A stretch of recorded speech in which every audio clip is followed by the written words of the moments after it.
Phyllis is currently my best performing child.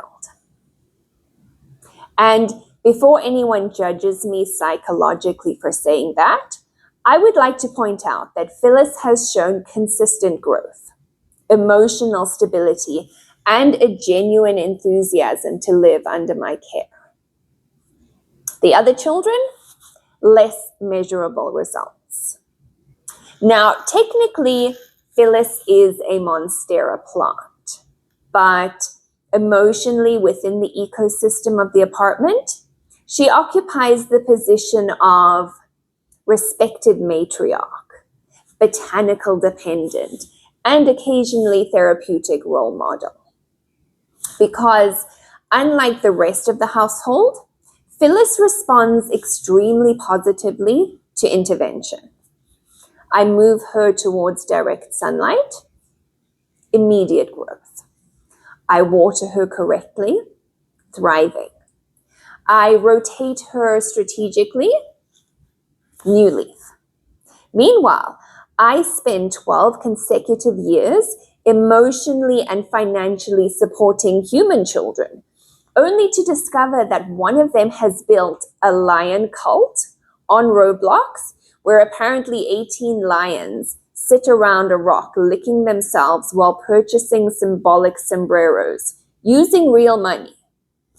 So naturally, comparisons begin occurring. Now, unfortunately, there was a brief period where Phyllis lived in my bedroom.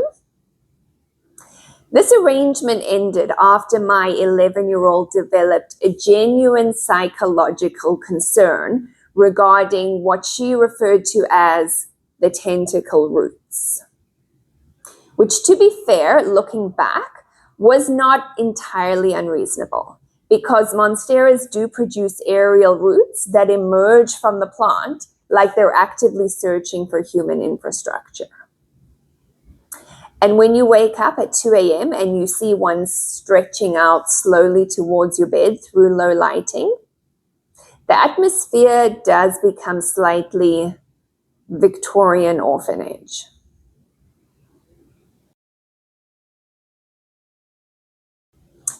So for psychological reasons, Phyllis was relocated into the main apartment, where she now oversees the ecosystem from her ceramic throne, beside two decorative birds that honestly look like they have witnessed maritime disasters. The co-custodian accepted this transition with the exhausted silence of a man who understands resistance is no longer strategically useful. Because this is the important thing that people misunderstand about me psychologically. I don't decorate. I construct emotional ecosystems. Most people look at a plant and think, that's nice. I look at a plant and think, what role does this organism play within the emotional architecture of the room? And apparently the answer is stable daughter energy. Now, I have occasionally used Phyllis as a motivational example for the actual children. Not aggressively, just observationally.